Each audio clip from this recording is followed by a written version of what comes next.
Welcome back, fight fans. Welcome back. Let's just dig right into it. One of these four fighters is going to be the next star, and which one is going to be? All of these guys have the potential, and let's see who's the furthest along. I'm constantly asked, about these four particular young fighters.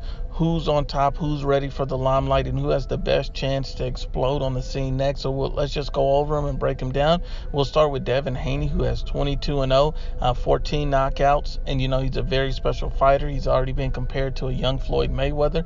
He just came off, an amazing knockout, maybe even knockout of the win of the year.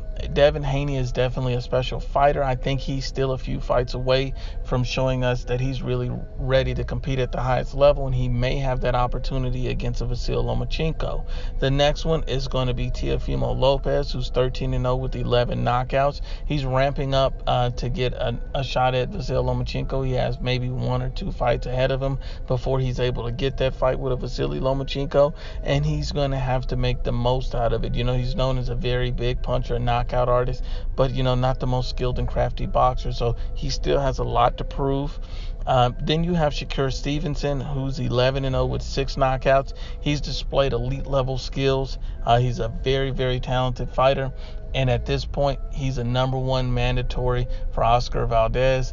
And it's at this point where I feel like Shakur Stevenson, I'm not sure if he's ready or not ready for that type of challenge. But at this point, looking at his skill set, it's hard for me to look at Shakur Stevenson and not pick him to win that, not lean towards him.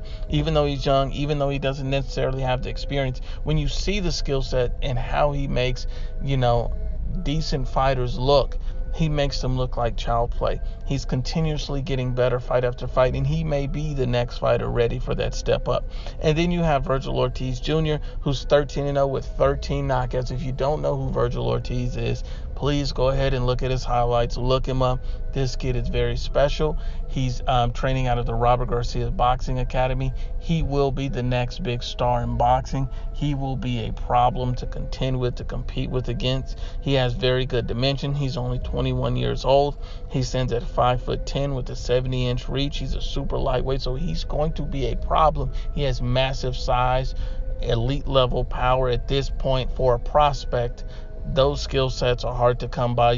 He's already started implementing and using the angles that he's being taught in training with Robert Garcia, who knows how to bring along a young prospect, who knows how to develop talent and bring it to a top level, similar to what he did with Mikey Garcia. So this will be very, very interesting to see what happened with these type of fighters, and be on the lookout because they're all on the rise. Once again, Unbiased as always is the IBFP. Please share, like, and you must absolutely subscribe.